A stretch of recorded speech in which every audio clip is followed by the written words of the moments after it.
about why Canada sucks at soccer so much, specifically men's soccer. Like almost to the point where it's an embarrassment. I don't want to see these guys are embarrassing themselves, but we as a country, as a very poor history of world-class soccer when it comes to men's soccer. And it was a great conversation. Go to sportsnet.ca to check it out. It's really one of those conversations that we never talk about men's soccer in this country, ever. You know how many kids play soccer? More than they do hockey? Yeah, it's enormous. I don't understand why it's so bad. Nor do I really care because I'm not a soccer fan, but I mean, we just got shut out in the Gold Cup. Which, yeah, I gotta be honest, I don't know what it is. The CONCACAF nations squaring off for what? The Gold Cup? And we get it just because, you know, the problem is too deep. We're ranked 114th in the world. It's grassroots too in Canada, and there's a lot of surprise politics going on with the lower levels of Canadian soccer, and they just can't get their acts together and have a nice streamlined program that develops young players from the get-go. And they don't do that. And there's no funding for Canadian soccer as well when it comes to the men's game. And a lot of these elite players will leave and go and play for another country. Right, Owen Hargreaves was, back in the day, was a huge example of a guy who was starting on the English national team as a midfielder. When he grew up, he left Canada, and when he was 16, he played in Calgary until he was 16. Can you get any more Canadian than that? I understand your dad's English and you want to have a chance at a World Cup. But we haven't had the ability to stay here. And to those players, to defend those players, why would they want to play for Canada? Yeah. There's no reason to, because the program is such a disaster, and it's all about money. And with all due respect to Benito Floro, whoever he is, you can't bring in a high... Well, look at the United States. What did they do? They brought in a guy like Jurgen Klinsmann, who is a big-time soccer name. They spent a lot of cheddar, a lot of cash, and he's turning around that program where eventually they have their sights on winning a World Cup. Until we're serious about actually winning something, if you don't spend the money, and John Molinaro wrote a great piece on Sportsnet.ca yesterday, just don't have any hope when it comes to Canada's men's team. Just get rid of any hope you have for the team, and just, it is what it is when it comes to men's soccer in this country. See, ever. We kind of treat it like the Toronto sports team. And gives you a new assignment that you really don't want to do. And you have to fake a smile and say, sure. No hope. No hope. It's hopeless. You could bring in any manager across the world, and get these players. But that's what you're going to do. But you know, Canada doesn't have any pedigree. That's the thing. Is that, you know, there's no history. I mean, when we were in the World Cup, what was it like in 1986? Yeah, and it was a joke. There were 1,000 to 1 to score a goal, and they didn't. How much cheddar would you be putting down on that? But what a buzz that would have been watching those games. But you know what I mean? Like there's no pedigree, there's no history, there's nothing for anybody to hang their hat on. Canada's hockey history breeds people that want to play for Team Canada. I mean, you know, if when you grow up watching, and I did when I was a kid. I grew up on the World Juniors. Wow. These 18-year-olds get to represent their country. 16-year-olds, 15 and 17-year-olds. And then they win, and then there's history, and then there's pride, and then there's pedigree, and that's what we don't have with Canadian soccer. And that's how, you know what, and then, like I said, I don't want to crap on it. Soccer's a hell of a game. I've got a kid that plays soccer at a high level, and he loves it, and I love watching him. But there's nothing real, there's no home base.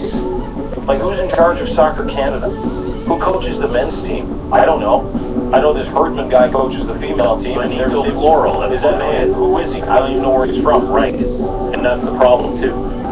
When Jurgen Klinsmann comes in to coach the Americans, he goes, it's going to take you at least a decade to get this program where it needs to be. And we don't have a guy to come in and do that. Look at the Olympics. They own the podium in Vancouver. What did the government say?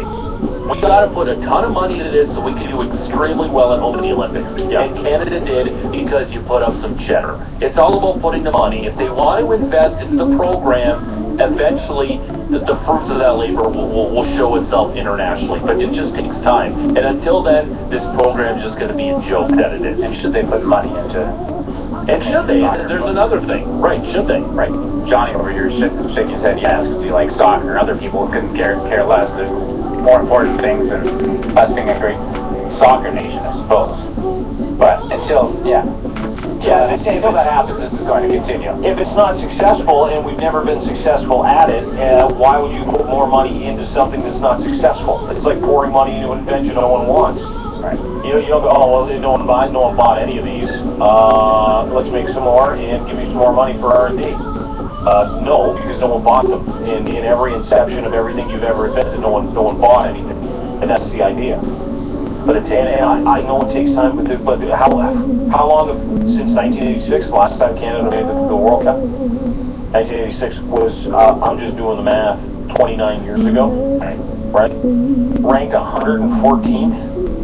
Montevideo is ranked higher than Canada. Is that even a place? The Seychelles are ranked higher than Canada. Montevideo. Isn't that capital of Uruguay? I don't know. I just make that up. That's a good thing. Rhode Island. That's uppermost of Rand McNally. Rhode Island is ranked ahead of Canada. But anyway, they're playing tonight versus Canada. 8:30 p.m. on Sportsnet. You can watch it. Tune in. Watch the Stars of Tomorrow for Canada's national team. And real quick, we played this earlier. Last night's ESPY Awards were very moving. From Leah Sill winning an award yesterday, the Jimmy B award, and Devin Sill, her dad, going up there talking about how all he wanted to do was drink, but he didn't, and so he just, he sat by a hotel room, and he felt like he abandoned his daughter, and he wanted to give up, but she never gave up, so he didn't give up. And then he worked, and it was much maligned. I think a lot of people really thought that Caitlyn Jenner didn't deserve the Courage Award. Yeah, Bob Costas made some headlines a couple of months ago saying that. Well, Bob Costas didn't have to struggle with his own identity for the last 65 years and live inside a secret. Bruce Jenner did, and made the courageous step to come forward as a trans woman. And the battle that this human being is undertook is a human being, whether they're wearing slacks or a dress, whether their name's Bruce or Caitlyn. It was a human being. Had the courage in front of the world, not to go away, make a silent change, come back. In front of the world, say, this is who I am, and I've always been this way. Had these questions since the age of 5, and I buried it. Very moving speech yesterday at the ESPY Awards, accepting the Courage Award. I know I'm clear with my responsibility going forward to tell my story the right way. For me, to keep learning, to do whatever I can to reshape the landscape of how trans issues are viewed, how trans people are treated, and then more broadly, to promote a very simple idea: accepting people for who they are, accepting people differently. She got all choked up there, and she went on to thank her family and get choked up because her mom was an incredible woman, 87 or 88, and fully supportive and fully loving of her daughter, and understanding what this person's had to go through. And then Caitlyn made another gesture saying, this is very important to me that I do this right for the entire community. I trained hard. I competed hard. And for that, people respected me. But this transition has been harder on me than anything I could imagine. And that's the case for so many others besides me. For that reason alone. I just shake my head. Oh, Bruce. It's changed. People deserve something more. They deserve your respect.